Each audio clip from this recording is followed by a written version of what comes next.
Cyber నేరస్తులు బరి తెగిస్తున్నారు. సినీ రాజకీయ ప్రముఖుల ఖాతాలను కూడా వదలడం లేదు. తాజాగా తెలంగాణ గవర్నర్ తమిళిసై ఎక్స్ ఖాతా హ్యాక్ అయింది. దీనిపై సైబర్ క్రైమ్ పోలీసులు దర్యాప్తు చేసి 5 రోజుల పాటు శ్రమించి యథావిధి స్థానానికి తీసుకువచ్చారు.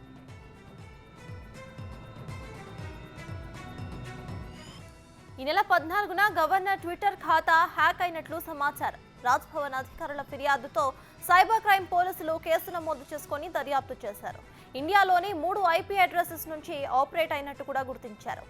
అయితే హాత్వే యాక్ట్ సహా మరో ఇంటర్నెట్ సర్వీస్ ద్వారా గవర్నర్ ఖాతాను హ్యాక్ చేసేందుకు ప్రయత్నించారని పోలీసులు నిర్ధారించారు.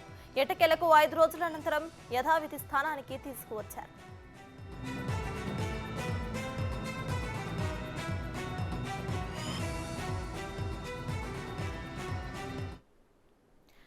సైబర్ క్రైమ్ రోజు రోజుకు పెరిగిపోతోంది. తెలంగాణ గవర్నర్ తమిళిసై ట్విట్టర్ ఖాతా కూడా హ్యాక్ అయింది. ఇదే విషయంపై పూర్తి డీటెయిల్స్ ను మా ప్రతినిధి అందిస్తారు. అయితే చెప్పండి, మనం చూస్తే ప్రెసెంట్ గవర్నర్ అకౌంట్ కూడా హ్యాక్ అయినట్టు తెలుస్తోంది. సో దీనిపై మీ దగ్గర ఉన్న అప్డేట్స్ ఏంటి? ఈ నెల 14వ తేదీన గవర్నర్కి సంబంధించిన ట్విట్టర్ అకౌంట్ హ్యాక్కు గురైనట్టు గవర్నర్ అధికారులు రాజ్భవన్ అధికారులు గుర్తించడం జరిగింది. ఇదే విషయం పైన హైదరాబాద్ సైబర్ క్రైమ్ పోలీసులకు ఫిర్యాదు చేశారు. దీనిపైన కేసు నమోదు చేసుకొని దర్యాప్తు చేసిన పోలీసులకి గవర్నర్కి సంబంధించిన ట్విట్టర్ అకౌంట్లో ప్రొఫైల్ ఇమేజ్ని మార్చేశారు, బ్లాక్గా అక్కడ చేర్చారు.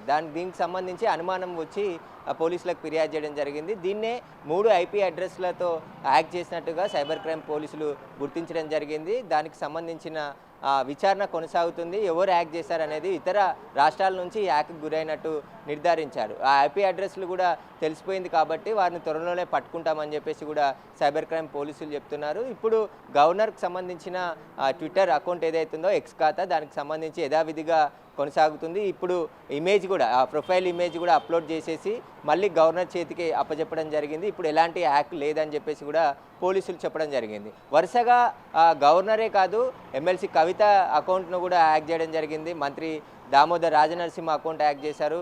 చాలామంది ప్రముఖుల అకౌంట్లని సోషల్ మీడియాలో ఉండే అకౌంట్స్ని హ్యాకింగ్ చేసి వాళ్ళకి తెలియకుండానే పోస్టులు కామెంట్లు పెడుతుండడంతో వేరే వివాదాస్పదమైన వ్యాఖ్యలు కూడా కామెంట్లు పెట్టే అవకాశం ఉండడంతోనే ముందు జాగ్రత్తలు సైబర్ క్రైమ్ పోలీసులకు ఫిర్యాదు చేయడంతో వీటన్నిటిపైన కూడా విచారణ జరుపుతున్నారు. ఈ గవర్నర్కి సంబంధించిన ఖాతానైతే హ్యాక్ చేశారు. ఖచ్చితంగా 5 రోజుల పాటు హ్యాక్కి గురైంది.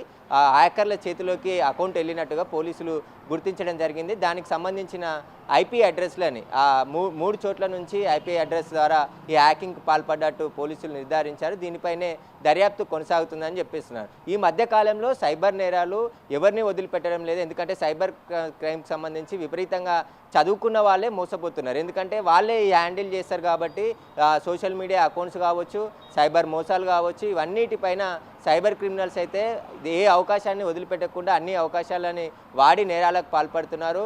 హైదరాబాద్లో రీసెంట్గా కూడా ఒక వ్యాపారికి సంబంధించి ఫెడెక్స్ అని కొరియర్ ద్వారా డ్రగ్స్ వచ్చాయని చెప్పేసి మేము కస్టమ్స్ నుంచి మాట్లాడుతున్నామని చెప్పేసి అతని వద్ద నుంచి కూడా 98 లక్షల రూపాయలు అకౌంట్ ట్రాన్స్ఫర్ చేసుకున్నారు. కానీ అతనికి అనుమానం వచ్చి మొదట భయపడ్డాడు. కానీ అనుమానం వచ్చి వెంటనే టోల్ ఫ్రీ నెంబర్ ఏదైతే 1930కి కాల్ చేసి కంప్లైంట్ చేయడంతో అప్పటికే 11 అకౌంట్లకి నిందితులు అమౌంట్ని ట్రాన్స్ఫర్ చేశారు. 15 లక్షల రూపాయలు విత్డ్రా చేశారు. మిగతా అమౌంట్ ఏదైతుందో దాన్ని సైబర్ క్రైమ్ పోలీసులు ఫ్రీజ్ చేయగలిగారు. ఎందుకంటే సైబర్ క్రైమ్ల బారిన పడ్డప్పుడు ఖచ్చితంగా వెంటనే స్పందించి ఆ పోలీస్ స్టేషన్ల చుట్టూ తిరగకుండా ఏదైతే టోల్ ఫ్రీ నెంబర్ ఉందో దానికి ఫిర్యాదు చేస్తే ఈ పోయిన అమౌంట్ని బ్యాంకుల ద్వారా ఫ్రీజ్ చేయొచ్చు అని చెప్పేసి కూడా సైబర్ క్రైమ్ పోలీసులు చెప్తున్నారు. ఎందుకంటే గత ఏడాదిలో నేరాల కంటే సైబర్ క్రైమ్ నేరాలే ఎక్కువగా జరిగాయి. దాంట్లో పోలీసులు కూడా చెప్పడం జరిగింది. అనేక అవగాహన కార్యక్రమాలు చేస్తున్నప్పటికీ కూడా సైబర్ నేరగాళ్ళు అయితే రెచ్చిపోతూనే ఉన్నారు. ఇప్పుడు ఈ గవర్నర్కి సంబంధించిన ట్విట్టర్ అకౌంట్నే హ్యాక్ చేయగలిగారంటే ఇంకా వాళ్ళని ప్రముఖులని టార్గెట్గా చేసుకొని ఈ హ్యాకింగ్లకు కూడా పాల్పడుతున్నట్టు తెలుస్తుంది. దీనికి సంబంధించి ఎందుకంటే దామోదర్ రాజనరసింహకు సంబంధించిన అకౌంట్ని కూడా ఆయన తెలియకుండానే వేరే ఇతర చేతిలోకి వెళ్ళిపోయి పోస్టులు వీడియోలు అన్నిటిని కూడా పోస్ట్ చేశారు. అది గమనించి అసలు తాను పోస్ట్ చేయకుండా ఎలా వచ్చాయని చెప్పేసి హ్యాక్కి గురైందని చెప్పేసి సైబర్ క్రైమ్ పోలీసులకు ఫిర్యాదు చేయడం జరిగింది. వీటన్నిటిపైన కూడా పోలీసులు దర్యాప్తు చేస్తున్నారు. ఐపీ అడ్రస్లకు సంబంధించి ఆరా తీసి ఎవరైతే ఈ హ్యాకింగ్ పాల్పడుతున్నారో వారిపైన కఠిన చర్యలు తీసుకుంటామని చెప్పేసి కూడా పోలీసులు చెప్తున్నారు. ఈ అకౌంట్స్ ఏదైతే ఫేస్బుక్ కానీ ట్విట్టర్ కానీ ఇలాంటి సోషల్ మీడియా అకౌంట్స్ వాడే ముందు చాలా జాగ్రత్తగా ఉండాలి. ఎందుకంటే ప్రొఫైల్స్ అంతా కూడా లాక్ చేసుకోవాలని చెప్పేసి కూడా కొన్ని ఫ్యూచర్స్ ఉంటాయి. వాటిలో భాగంగా వాటిని హ్యాక్ చేస్తే ఎవరు కూడా ఇలాంటివి చేయకుండా ఉంటారు. ఎందుకంటే ఫేక్ క్రియేట్ చేసి వాళ్ళలాగే అకౌంట్ క్రియేట్ చేయడం వేరు, కానీ ఉన్న అకౌంట్లనే హ్యాక్ చేసి అందులో దూరి మన ప్రమేయం లేకుండానే వాళ్ళు పోస్టులు ఆపరేట్ చేయడం కూడా చేస్తున్నారు హ్యాకర్స్. దీనికి సంబంధించి దర్యాప్తు కొనసాగుతుందని చెప్పేసి కూడా సైబర్ క్రైమ్ పోలీసులు చెప్తున్నారు. Right, thank you Suresh.